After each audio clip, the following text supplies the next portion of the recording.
The Australian Open ghost had haunted her for 7 long months. The fastest server in WTA history had stolen victory from her grasp in Melbourne. But on a sold-out Wednesday night in Toronto, with 10,000 fans packed into Sobeys Stadium, Eala walked onto center court and delivered the kind of revenge that only champions are capable of. The Filipina sensation is here, and she's not going anywhere. 7 months. That's how long Alycia had been waiting for this moment. It was January 2026 in Melbourne, and Eala was making her Australian Open debut. The crowd had packed court 6, queuing for more than an hour just to catch a glimpse of the Filipina phenomenon. The atmosphere was electric. And for the first set, Eala delivered a performance that seemed to confirm every ounce of hype surrounding her. She broke Parks in a marathon opening game that lasted 12 minutes and featured 8 breakpoint chances. She required just 2 minutes to reel off the next 5 consecutive games to pocket the opening set 6-0. The crowd erupted. The dream was alive. But Alycia Parks is not just any opponent. She shares the distinction of the fastest server in WTA history with Serena Williams at 129 miles per hour, a record she set at the 2021 US Open. And when the American finally found her rhythm, she became unstoppable. Parks raised her intensity at the top of the second frame. The shots she had been missing early began landing in play. She won 12 of the next 17 games to stun the crowd favorite and book her place in the second round. The final score, 0-6, 6-3, 6-2. Eala had won just 5 games after that dominant opening set. I think it's only normal that with a loss comes disappointment and being upset. But then again, it's another opportunity for me to take and learn and grow as a player, Eala had said after the loss. That loss burned. It haunted her, but it also fueled her now. 7 months later, the rematch was set. Eala, now the world know. 20 and the 25th seed in Toronto, earned a first-round bye and would open her campaign in the round of 64 against Parks. The American had defeated Victoria Jimenez Casanseva 6-4, 6-4 in the opening round to earn the right to face the Filipina star. Much had changed since that January defeat. Eala had surged from no. 49 to a career-high number 20. She had beaten 7 top 10 players in 2026, tying for the most on the WTA Tour. She had won her first WTA Tour title. She had proven that she belonged among the best in the world. But this was different. This was a rematch against the woman who had humiliated her in Melbourne. This was personal. The moment Alycia's name appeared on the Canadian Open draw sheet, something unprecedented happened. Not in a day, not in an hour, in 30 minutes, 10,000 seats at Sobeys Stadium vanished. Every single ticket for the Wednesday night session, the session where Eala was scheduled to play, sold out in just 30 minutes. Not the premium seats, not just the lower bowl, everything.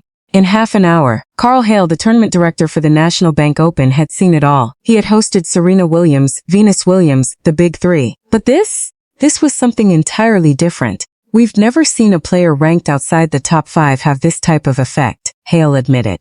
I think her fans were specifically waiting to see when she played. The numbers were staggering.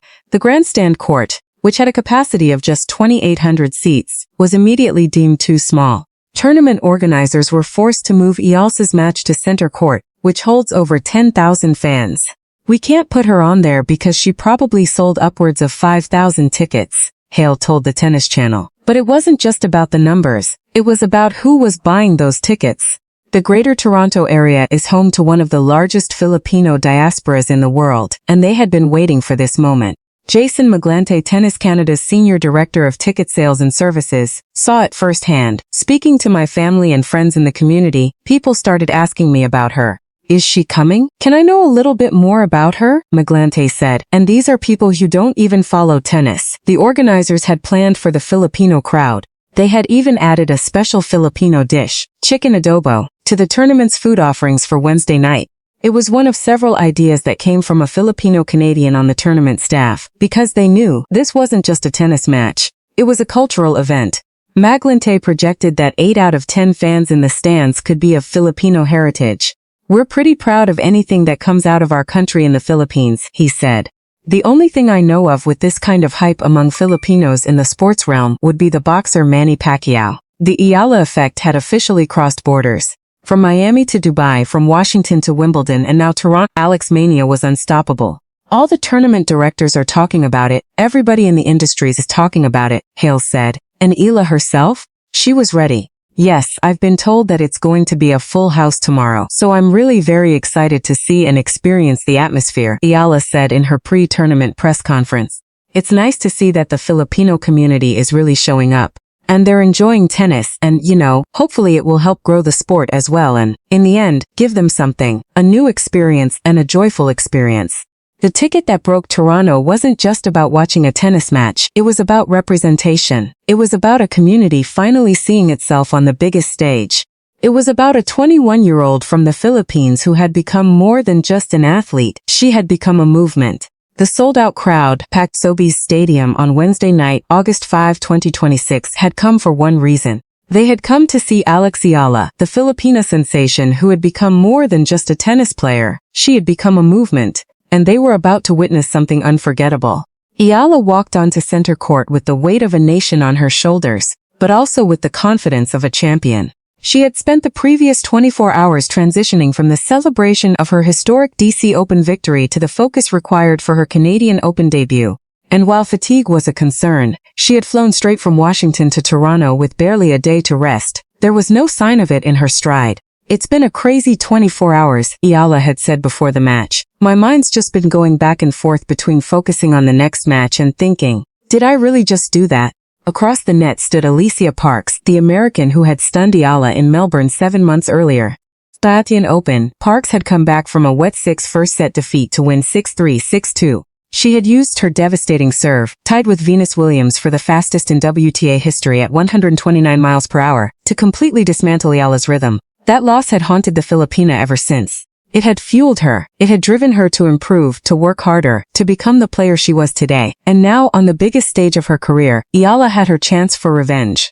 This time, Parks was ranked world number 71 to Eala's number 20. This time, Eala was the one with the momentum, having won 5 consecutive matches against top-tier opponents. This time, the crowd was on her side 10,000 strong, their chants echoing through Sobeys Stadium like a thunderclap. From the first point, Eala made her intentions clear. She attacked Parks's serve with aggression that the American hadn't seen in Melbourne. She moved through the court with confidence and precision, her left-handed patterns disrupting Parks's rhythm. In the first set, Eala broke early and often, taking it 6-2 with ease. The second set was tighter. Parks, known for her fighting spirit, raised her level. Her serve became a weapon again, and she started dictating rallies with her forehand. Eala, however, refused to back down. She matched the American shot for shot, and when she earned a breakpoint at 4-4, she seized the moment. The Filipina's first serve was clinical throughout the match, winning a staggering 84% of her first serve points. That, combined with her improved return game, proved too much for Parks to handle. Eala closed out the second set 6-4, securing her place in the third round of the Canadian Open. The crowd erupted. Filipino flags waved throughout the stadium as hundreds of fans celebrated the victory they had been waiting to witness. Eala had avenged her Australian Open loss. She had proven that the ghost of Melbourne was well and truly buried. After the match, Eala was visibly emotional. She had just won her first WTA 1000 match, a significant milestone in her young career, and she had done it in front of a sold-out crowd in a city that had embraced her as one of their own. "Yes, I've been told that it's going to be a full house," Eala had said before the match, "so I'm really very excited to see and experience the atmosphere. It's nice to see that the Filipino community is really showing up," and they had. Nearly 10,000 fans had packed Sobeys Stadium to watch their hero deliver a performance that would be remembered for years to come. But the tournament was far from over. For Eala, the road ahead in Toronto was lined with familiar names and bigger challenges. Her next opponent would be no easier, and the deeper she went, the harder the tests would become. The victory over Alycia Parks was more than just revenge, it was a statement. A declaration that the girl who had lost in Melbourne was gone, replaced by a champion who had beaten 7 top 10 players in 2026 and was just getting started. But the road ahead in Toronto was lined with familiar names and bigger challenges. Fresh off her victory, Eala's next opponent loomed large. Awaiting her in the round of 32 was either reigning Wimbledon champion Linda Noskova or American Caddy McNally. Noskova in particular had been a thorn in Eala's side. The Czech star held a 2-0 head-to-head record over the Filipina, having swept her in the Berlin Open semifinals and Indian Wells round of 16 earlier in the season. A potential third meeting would be the ultimate test of how far Eala had come. But the Toronto draw was stacked with talent. Eala found herself in the lower half of the bracket, which featured a who's who of women's tennis. Number 12 Belinda Bencic, number 21 Marie Buskova, qualifier Sloane Stephens, and her good friend No. 13 Iva Jovic, to name a few. The path to the final was treacherous. But if there's one thing Eala had proven in the past 18 months, it's that she thrives when the stakes are highest. Beyond Toronto, the challenges continued. Eala was already scheduled to compete in the Cincinnati Open, another WTA 1000 event, which runs from August 13 to 23. That tournament serves as the final build-up for the U.S. Open, slated for August 30 to September 13. Last year at the U.S. Open, Eala recorded her first Grand Slam main draw victory. This year, she returns as the world number 20, a champion, and one of the most talked-about players on the tour. But Eala wasn't just competing in singles. She had also committed to the doubles draw, teaming up once again with tennis legend Venus Williams. The pair received a wildcard entry and were scheduled to face Lyudmila Samsonova and Miyu Kato in the round of 32. It was a decision that raised eyebrows. Some questioned whether playing doubles would drain her energy for the singles campaign. But for Eala, the opportunity to share the court with Williams was too valuable to pass up. "Every opportunity I get to share the court with her is super cherished," Eala had said. "I think she's got a great mentality, and there's so much I can learn from her." She said after her title in Washington, "I don't really like to put kind of a cap on what I'm able to do. I think my primary goal is to play good matches, and at a good level. I think the more I'm able to do that consistently, the more rewarding it is for me. And so the road ahead beckons." From the sold-out arenas of Toronto to the promise of greater glory, Eala's journey is just beginning. But if one thing is certain, it's that she'll have millions of Filipinos cheering her on every step of the way. The moment arrived, Wednesday night, August 5, 2026, Sobeys Stadium in Toronto, Center Court. A sold-out crowd of nearly 10,000 fans packed into the arena, their voices already building into a roar before a single point had been played. The Philippine flags were everywhere, thousands of them, waving, dancing, creating a sea of blue and yellow that transformed a Canadian tennis stadium into a home away from home for a 21-year-old who had become more than just an athlete. She had become a movement. "I've been told that it's going to be a full house tomorrow, so I'm really very excited to see and experience the atmosphere," Eala had said in her pre-tournament press conference. "It's nice to see that the Filipino community is really showing up and they're enjoying tennis, and hopefully it will help grow the sport as well." And they had shown up, in droves. Jason Maglante, Tennis Canada's Senior Director of Ticket Sales, had projected that 8 out of 10 fans in the stands would be of Filipino heritage, and he was right. The Filipino community in the Greater Toronto Area, one of the largest diasporas in the world, had answered the call. But this wasn't just about the crowd. This was about revenge. This was about proving that the girl who had lost in Melbourne was gone, and in her place stood a champion. Across the net stood Alycia Parks, the American who had stunned Eala at the Australian Open in January, coming back from a 0-6 first-set demolition to win 6-3, 6-2. That loss had haunted Eala for 7 long months. It had fueled her. It had driven her to improve, to work harder, to become the player she was today. And now, on the biggest stage of her career, Eala had her chance for revenge. The Filipina had been on a revenge tour, avenging losses to the last 6 opponents who had previously beaten her. She had turned the tables on Pegula, Fernandez, Jung Swiatek and others with one impressive win after another. Now, she was determined to add Parks to that list. From the first point, Eala made her intentions clear. She attacked Parks's serve with aggression that the American hadn't seen in Melbourne. She moved through the court with confidence and precision, her left-handed patterns disrupting Parks's rhythm. The first set was a masterclass. Eala broke early and often, her clinical first serve, winning a staggering 84% of her first serve points, proving too much for Parks to handle. The crowd erupted with every point, their chants of "Let's go, Alex," echoing through the stadium like thunder. Eala took the first set 6-2, and the stadium exploded, but she wasn't finished. There was still a demon to exorcise. The second set was tighter. Parks, known for her fighting spirit, raised her level. Her devastating serve, tied with Venus Williams for the fastest in WTA history at 129 miles per hour, started finding its mark. She began dictating rallies with her forehand. The American was not going to roll over, but Eala refused to back down. She matched the American shot for shot. When Parks tried to rally, Eala simply raised her level.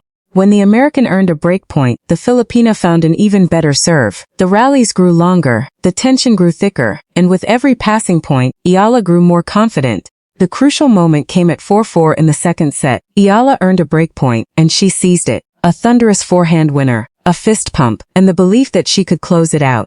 Eala served for the match at 5-4. The crowd was on its feet, the chants were deafening, and when she finally sealed the victory with a clinical forehand winner, the stadium erupted. The final score, 6-2, 6-4, a comprehensive victory, a statement, a declaration that the ghost of Melbourne was well and truly buried. Eala slumped to the court for a moment, letting it sink in. Then she rose, her eyes filled with emotion, her fists raised to the sky. She had done it. She had avenged her Australian Open loss. She had won her first WTA 1000 match. And she had done it in front of a sold-out crowd, in a city that had embraced her as one of their own. The crowd's reaction was something that tournament director Karl Hale had never seen before in his decades of tennis experience. "We've never seen a player ranked outside the top 5 have this type of effect," had said. And now, witnessing it firsthand, he understood why. "All the tournament directors are talking about it, everybody in the industry is talking about it," Hale had added. The Eala effect was real, and it had just taken over Toronto. After the match, Eala was visibly emotional. She had just proven that she belonged among the best in the world. She had beaten 7 top 10 players in 2026, tied for the most on the WTA Tour. She had risen from number 140 to number 20 in just 18 months. She had won her first WTA Tour title, reached the 4th round of a Grand Slam, and now won her first WTA 1000 match. But the tournament was far from over. Awaiting her in the round of 32 was either reigning Wimbledon champion Linda Noskova or American Caddy McNally. The Czech star held a 2-0 head-to-head record over Eala, having swept her in the Berlin Open semi-finals and Indian Wells round of 16 earlier in the season. A potential third meeting would be the ultimate test of how far Eala had come. But for now, Eala could celebrate. The crowd that had packed Sobeys Stadium on Wednesday night had witnessed something special. They had seen a champion rise. They had seen a movement grow. They had seen history being written before their eyes. And the best part? Alycia Eala was only 21 years old. Her journey was just beginning. The sold-out crowds, the screaming fans, the Philippine flags waving in stadiums across the globe. This was just the start of something much, much bigger. Alex Mania had officially invaded Canada, and the tennis world would never be the same.